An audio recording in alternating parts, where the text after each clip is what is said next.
creo, decir cómo tienen que decir estas cosas. Bueno, yo creo que es parte de lo que explica mi optimismo. Es decir, la limpieza va a ser como en los establos de augías, en la tarea de Hércules. Va a llevar todo. Va a llevar todo y nos va a enseñar a que tenemos que funcionar de otra manera. O sea, y que se puede funcionar de otra manera. Ha recibido muchas críticas. Para ir por un minuto a lo importante, los decretos legislativos son importantes. Se han producido críticas al que se refiere a la transparencia, el acceso a la información pública, la protección de datos personales. Y yo creo que es un paso muy positivo en el sentido de darle transparencia a los actos de gobierno y por lo tanto evitar situaciones como la que estamos comentando. Quizás se pueda hacer más, siempre se puede hacer más, pero vamos a probar, pues. En lugar de crear un instituto, más burocracia, más gente, hay una dirección en el Ministerio de Justicia que está obligada a dar cuenta de la transparencia de los actos de gobierno. Eso nos va a servir a los ciudadanos, a los periodistas, a todos. Ahora, y el sector del periodismo también es fundamental, ¿no? Yo, y digamos, usted también estamos de acuerdo con que un periodista puede desarrollarse perfecta y tranquilamente en una empresa como imagen institucional y desarrollo de trabajo, que digamos no solo es legal, legítimo y está perfectamente. Pero el problema es con los que lo son y no lo dicen, con los que digamos cruzan la línea y empiezan a, digamos, jugar en los dos lados del mostrador no está bien, pues, ¿no? O sea, uno puede estar, como tú dices, legítimamente del otro lado, pero eso es una cosa que se hace con transparencia. Ahora, pero el problema es que, digamos, varios de ellos ni se despeinan, o sea, inclusive empiezan a opinar sobre el tema y dicen que qué grave esto y que el otro, y acusan que tal presidente y el otro, en fin, qué grave. En algún momento hasta se refieren a la gente que tiene conflicto de intereses. Exactamente. Bueno, o sea, no es un momento también en que los periodistas debemos abiertamente discutir sobre eso, ¿no es cierto? Que Odebrecht, por eso es que lo de Cataclismo o Tsunami no es solo una imagen retórica. Va a arrastrar también a periodistas que se dejaron tratar bien, por decirlo de alguna manera, por una empresa como Odebrecht, ¿no? Sí. Y cuando ya habían elementos que para un periodista, con algo de, digamos, inteligencia, ya era fácil de notar que sus prácticas no eran, digamos, para premio, ¿no es cierto?, de buenos modales. Ahora, dos otros temas que quiero plantearle. Curioso, ¿no? Han sacado del cargo y han al exministro Jaime Saavedra y lo han premiado en Suecia como uno de los 13 economistas más importantes del mundo. Del mundo. O sea, nadie permite en su tierra, realmente. No, pues, y casi es un baldón sobre el Congreso del Perú como institución histórica. Porque acuérdate que el Congreso peruano, presidido por Javier Arbor Landini, balotea a Javier Pérez de Cuéllar como embajador del Perú en Brasil, y a los 3 meses es elegido secretario general de las Naciones Unidas. Aquí, no, censurar a un ministro es ciertamente una condecoración, y que yo he visto en redes sociales la reacción de la gente, ¿no? Nadie es profeta en su tierra, y hemos perdido un hombre que no solo es un economista muy brillante y con una trayectoria, sino que es un administrador eficiente. Y el sector educación, si algo requiere, es eso. Un gestor. Son 8 millones de estudiantes, 60.000 locales escolares, 350.000 docentes, 500.000 si le sumas a los cesantes y jubilados. Entonces, manejar ese aparato requiere de mucha pericia, y aquí ahora, por razones... ¿cómo van a hacer para que, digamos, hoy yo creo que las encuestas han tranquilizado un poco al fujimorismo y están un poco distraídos con el tema Lavallato, pero suenan los tambores, y he escuchado ayer al señor Becerril, que es no solo presidente de la Comisión de Fiscalización, sino que algunos dicen va a ser el próximo presidente del Congreso, o sea, señal de los tiempos, que ha dicho lo siguiente, que hay un señor que se llama Carlos Aguirre, que ha sido gerente general del CIS, que ha ido a la Comisión de Fiscalización sobre el caso Moreno, y que este señor Carlos Aguirre ha dicho que Carlos Moreno, el asesor del negociazo, fue el que puso a la ministra Patricia García como ministra. No. Ya, yo digo, ya, digamos, yo creo que no, pero a lo que voy es ya el anuncio. Ya le sacaron el INEM y las facultades, han dicho que está metiéndose donde no debe, que no es una buena ministra, que tiene que salir. Daría la impresión de que están diciendo, esa es la siguiente. Puede ser, y sería realmente una locura, ¿no? Alguien que está empezando a cambiar cosas que requerían cambios. Lo del INEM, mira, gracias, para comenzar, los propios médicos del INEM están de acuerdo con esa transferencia. Ahí hay un tema complicado, con similitudes con el caso Moreno, y yo no quiero hacer acusaciones que no puedo probar. Muchísima corrupción que tiene que ver con una empresa privada dedicada a prestar servicios oncológicos, que es propiedad de alguien que fue presidente del INEM. Exactamente. No pues, o sea, perdóname, la autonomía administrativa de una política de salud tan importante como el tratamiento del cáncer en el Perú, donde el índice de mortalidad por cáncer de cuello uterino en mujeres, sobre todo en mujeres andinas, sobre todo en mujeres en situación de pobreza, es alarmante. Y el INEM está no solo acaparando, sino centralizando y monopolizando los servicios oncológicos. A mí me parece que eso es irrazonable. Podemos discutir sobre el fondo del asunto, y yo creo que la objeción, aunque lo del INEM es lo que suena, tiene más un carácter formal. No había delegación de facultades para temas de salud. No, y pero el también gobierno otro dice, argumento, claro, argumento que es mejorar muy servicios. ese es desde el gobierno, pero desde el otro lado es, si no pueden manejar los sistemas de salud que están adscritos al sistema de salud, ahora van a meterse a manejar algo que está funcionando bien. O sea, lo que quiero decir que no está funcionando bien. No, no es cierto que el INEM esté funcionando bien. De acuerdo, pero yo voy más que al argumento sobre la viabilidad de los cambios, sobre el argumento político que están esgrimiendo los sectores opuestos al gobierno, que pueden desencadenar en un pedido de censura a la ministra. Puede ser, ¿Cree que ese porque escenario hay posible?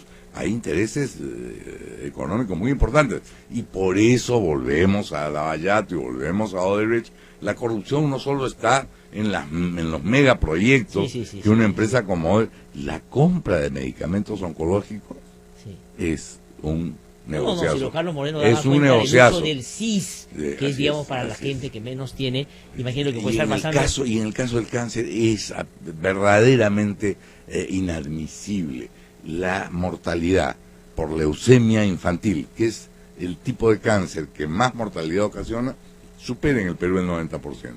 En los Estados Unidos no llega al 50%. ¿Por qué?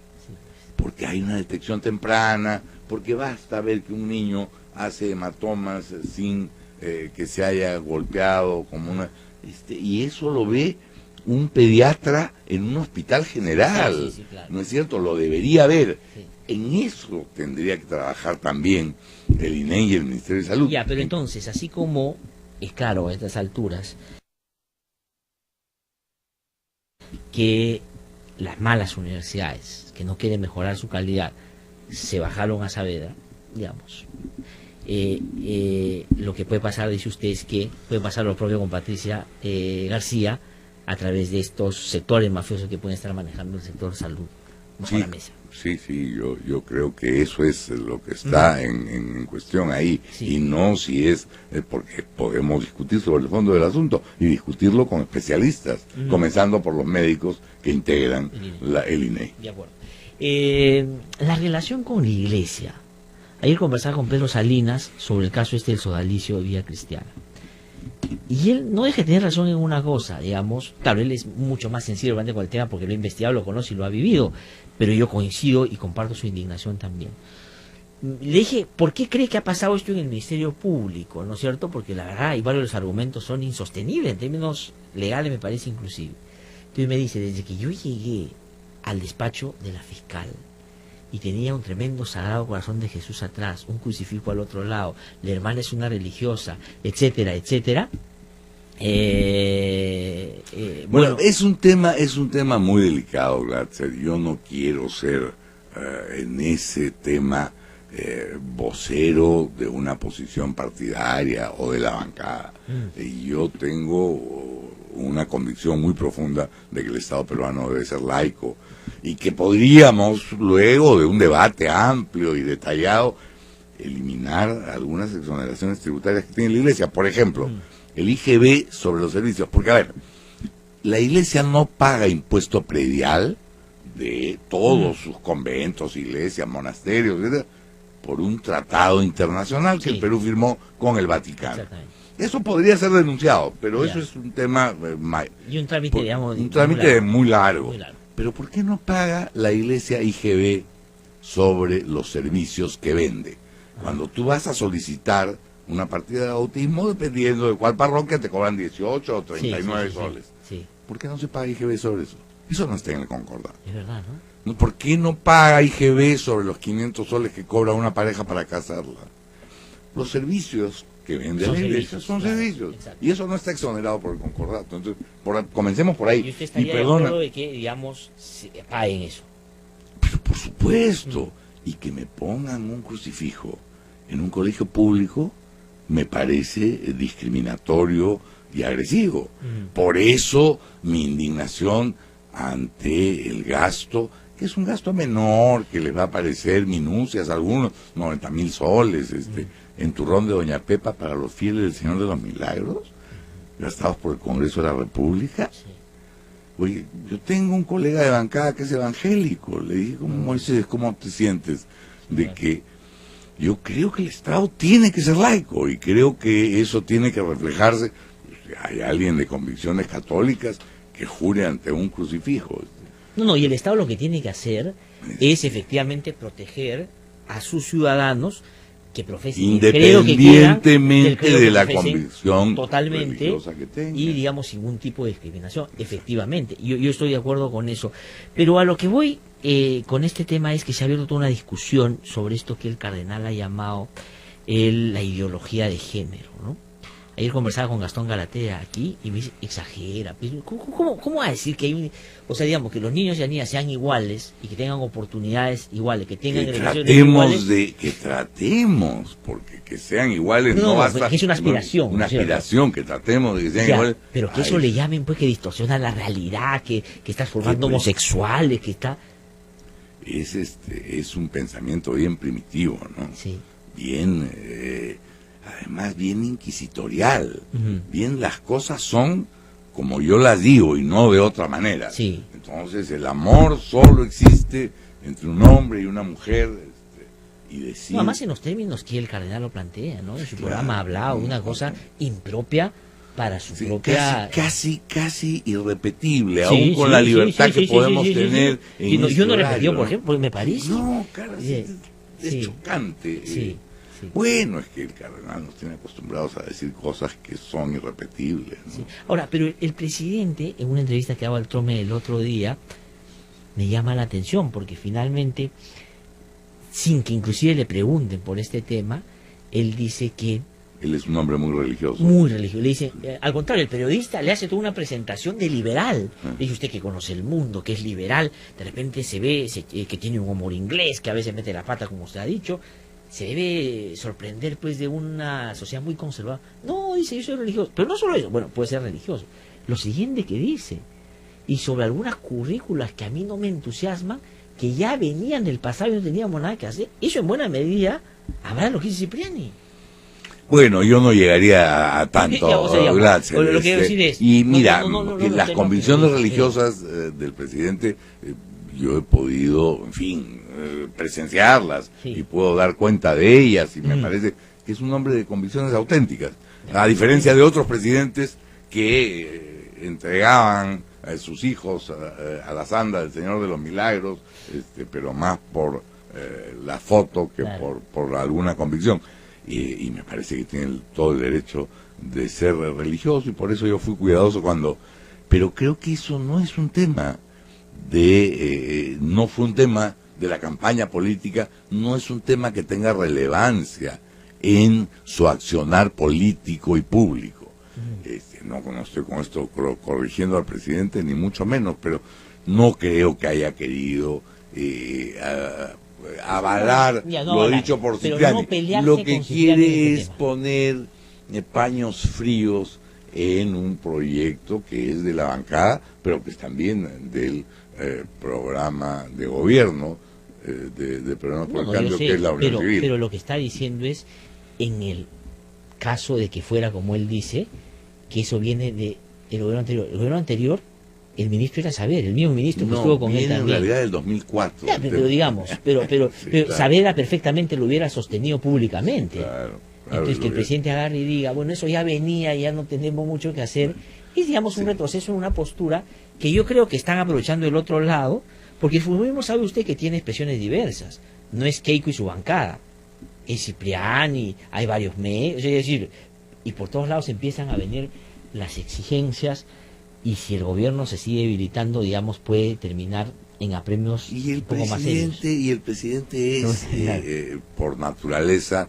un hombre poco confrontacional. Sí. Entonces, prefiere evitar el conflicto y promover el entendimiento. A mí me parece que eso ha comenzado en el diálogo promovido por Cipriani. Y no me parece la mejor señal ver al presidente arrodillado en la capilla privada de Cipriani, pero sí me parece importante el diálogo y sí creo que el presidente no podemos cambiar. Eso es lo que elegimos como presidente y yo estoy satisfecho con esa voluntad. No, digamos, que yo no estoy discutiendo eso, porque el otro era el fujimorismo. Yo también tengo clarísimo que digamos, o sea, digamos. No, pero yo me estaba refiriendo más ya que a la opción que tuvimos en junio, a las características del presidente. A él no le gusta el conflicto, prefiere evitarlo. Ha vivido su vida negociando. Sí. Entonces, negociando en el mejor sentido de la palabra, es decir, tratando de ver qué podemos sacar las dos partes de una ecuación de positivo en común. No, pero está claro, pero digamos, yo no voté por Pedro Pablo Kuczynski porque me entusiasmaba. Yo voté por Pedro Pablo Kuczynski porque no quería que gane Keiko. O sea, digamos, eso es clarísimo. Y mucha gente hizo eso, ¿ah? O sea, digamos, no es que digamos, el presidente es producto del entusiasmo. No, fue producto de la circunstancia y ganó por 40.000 votos. Esos 40.000 probablemente son los que dijeron, mira, peor es lo otro. ¿No es cierto? Ese es el razonamiento. Ahora, y las reuniones y el diálogo político es no solo necesario, sino bienvenido. Pero la iniciativa tiene el presidente. Keiko quiere hablar con él, que vaya a Palacio. O sea, ¿cómo que el presidente tiene que ir donde se el día que? Y además después filtran esa foto, porque no me diga que esa la mandó el presidente, ¿no es cierto? Y eso salió, digamos, porque querían mostrar la imagen. Exactamente. Y la imagen era... Ya, y en relación a un último tema que ya que tengo que terminar, porque me han hecho señas varias veces, es parece que una discrepancia en torno a cómo se mueve el Ejecutivo, ya no solo pensando en el presidente y ni siquiera en el Premier, sino en los ministros. Cheput ha dicho que están muy en su escritorio, en su oficina, no hacen una defensa política, no están haciendo política, y eso es un error. Y usted tenía, digamos, frases en ese sentido también, en el sentido de que deberían operar más políticamente. Yo en eso no es que quiera rectificarme ni corregirme, pero ponen en mi boca palabras que dijo mi entrevistador, Juan Carlos Tafur. Sí. Este gabinete es poco político, sí. Los ministros deberían dar más la cara. Yo le dije, mira, no me parece que Fernando Zavala sea poco político, y prefiero ver a Martín Vizcarra coordinando las tareas de, en fin, ya no prevención, sino de salvataje, en el caso de los huaicos de Santa Eulalia, que verlo haciendo política en un set de televisión. Yo creo que siempre se puede hacer más trabajo político. Creo que eso nos corresponde también a los congresistas, y quizás Juan, como vocero de la bancada, como hombre como experiencia, Juan ha sido ministro hace 15 años, durante el gobierno de Toledo, tendría que hacer política. Si lo que está reclamando es que falta hacer política, creo que y en ese sentido... O sea, digamos, que la haga más que le exija. Que la haga más que le exija, que la haga también, y seguramente podemos coordinar mejor con el Ejecutivo para hacerla conjuntamente, porque somos parte o dos brazos de una... Ahora, pero el tema es que tienen una bancada, pues... Yo creo que cada vez eso va a mejorar. Sí, no se han conocido muchas en los últimos días como y discrepancias. ayer hemos tenido una reunión donde hemos procesado algunas discrepancias, pero de buena manera. Carlos, en este momento, mis mejores deseos de pronta recuperación. Para Carlos, no está participando. Ha ido bien, ¿no? Su operación, o sea, está en un proceso, qué bueno. Una cosa relativamente sencilla, pero estas cosas siempre son complicadas, ¿no? Y afectan el rostro, en fin. Juan ha sido quien ha dirigido la reunión de ayer y lo ha hecho en los mejores términos. En fin, estamos procesando las cosas. Va a haber una coordinación entre un pequeño grupo de la bancada para temas específicos vinculados a delegación de facultades por un lado y a Comisión Lavallato por el otro. Entonces van a ser 3 o 4 miembros de la bancada que se reúnen con un pequeño grupo de integrantes del Ejecutivo, de miembros del gabinete. O sea que la salida de Roberto Vera ha puesto alineado a todo el resto. Es que no se trata de que estemos alineados en todo, pero no en pensamiento, sino alineados en tenemos que hacer un trabajo conjunto. Exactamente. Somos una bancada, más allá de nuestras diferencias, vamos a hacer un trabajo político, tenemos que hacer un trabajo político de apoyo al gobierno, vamos a coordinarlo mejor, vamos a trabajar más intensamente. Hay que reunirse 2 o 3 veces por semana, y a veces el único espacio de reunión es el de las 8 de la mañana, así que a esa hora nos estamos reuniendo para comenzar la jornada. Congresista Lombardi, muchas gracias. No, gracias a ti, hasta cualquier momento. Hasta cualquier momento. Vamos a una pausa y regresamos un instante aquí en Derecho.